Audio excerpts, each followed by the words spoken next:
Sekali lagi, digitalisasi penting. Saya melihat di Kementerian Keuangan juga sudah menyiapkan, tapi mungkin aplikasinya masih pada tahap testing and enrichment. Kelihatan. Sudah ada core tax system yang akan disiapkan. Ini nanti akan mempermudah proses bisnis, mempermudah proses administrasi, memperbaiki pelayanan pajak. Misalnya sekarang nanti. Assalamualaikum warahmatullahi wabarakatuh, sahabat Alfat seantero jagat dimanapun berada. Bismillah, alhamdulillah, Allahumma sholli ala sayyidina Muhammad wa ala ali sayyidina Muhammad. Rame semalam perdebatan cawapres ya, antara cawapres yang satu dengan yang lain. Mohon maaf, kita semuanya dalam tanda petik tersihir oleh Gibran. Diakui atau tidak diakui, Gibran telah menjawab semua keraguan di dalam masyarakat. Adapun nanti bisa diteliti apakah semalam yang disampaikan Gibran itu genuine, asli atau tidak, tinggal nanti lihatlah ke depannya. Yang terpenting kita semalam tersihir semuanya dalam tanda petik. Bagaimana Gibran yang kita ragukan ternyata lancar mulai dari pemaparan visi misi awal sampai bagaimana langkah Gus Muhaimin untuk menaikkan peringkat Indonesia di SGIE. Terima kasih. Lihat SGIE yang sampai cukup, akhirnya Bapak? Membuat Caimin Bapak Gibran cukup. Baik. Silakan. Bapak Muhaimin untuk menjawab, waktu Anda menjawab 2 menit. Kami persilakan. Dan lain sebagainya, asli terus terang SGIE saya nggak paham. SGIE itu apa? Tenang. Kita lihat dulu.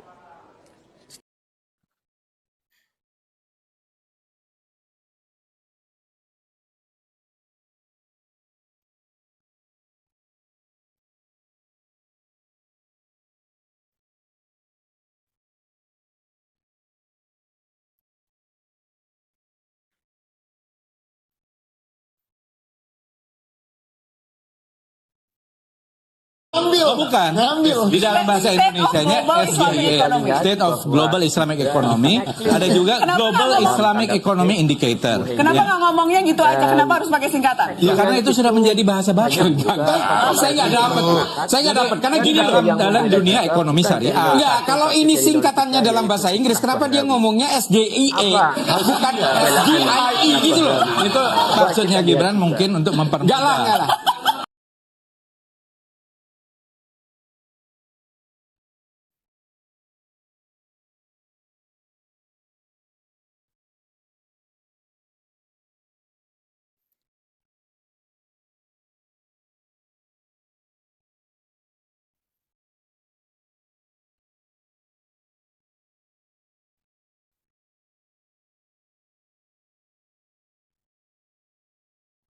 Perdebatan sudah terjadi, apapun itu akan ada penilaian. Tentunya yang sudah tidak percaya dengan Gibran, apapun yang disampaikan Gibran tidak bakal percaya. Sebaliknya, apapun yang dilakukan Gus Muhaimin dan Pak Mahfud MD, jika orang sudah tidak suka, maka tidak akan jadi kebenaran dan tidak akan merubah pendapatnya. Dan kontroversi semua ini, semua orang bertanda tanya apakah Gibran itu genuine atau tidak, asli atau tidak, apa yang disampaikan Gibran kemudian menuai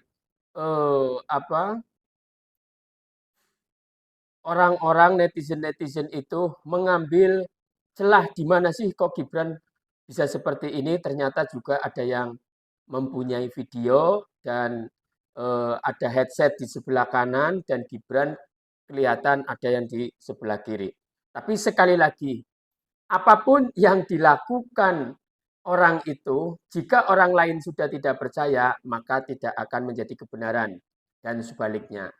Jadi intinya adalah kita di akhir zaman ini sudah sangat susah ya mencari kebenaran. Apapun itu, takdir sudah ditentukan oleh Allah Subhanahu wa taala. Jika Allah mau menjadikan sesuatu, Allah bisa menjadikan sesuatu itu tanpa sebab atau dengan sebab. Karena Allah mempunyai sifat jaiz, yaitu fi'lu kulli mumkinin au tarkuhu. Jadi sudahlah, Ya, di masyarakat bagaimanapun juga dengan kejadian fenomena semalam dalam debat Cawapres ini, Gibran sudah mampu dalam tanda petik menyihir publik di masyarakat. Yang percaya silahkan, yang tidak percaya silahkan. Semua punya rujukan dan punya dalil untuk membenarkan pendapatnya. Yang terpenting, bagaimana langkai hidup kita dengan iman agar hidup terarah dan dengan ilmu hidup jadi mudah. Perbedaan apapun kita di masyarakat, farudduhu ilallah wa rasulih. Kembalikan kepada Allah dan Rasulnya. Toh kita mau mati semua. Apa yang harus kita pertahankan dalam hidup ini? Maka kita harus waspada, jangan sampai pokoknya perbedaan ini sampai mengakibatkan permusuhan. Ya kita boleh suka sama orang, tapi jangan sampai berlebihan. Kita juga jangan benci kepada orang, juga jangan sampai berlebihan. Karena itu tidak baik. Innallaha la yuhibbul musrifin. Innahu la yuhibbul musrifin. Sesungguhnya Allah tidak menyukai orang-orang yang berlebihan. Dan Allah juga tidak suka dengan orang yang membanggakan diri. La tafroh. Innallaha la yuhibbul farihin. Semoga bermanfaat. Sampai jumpa. Assalamualaikum warahmatullahi wabarakatuh.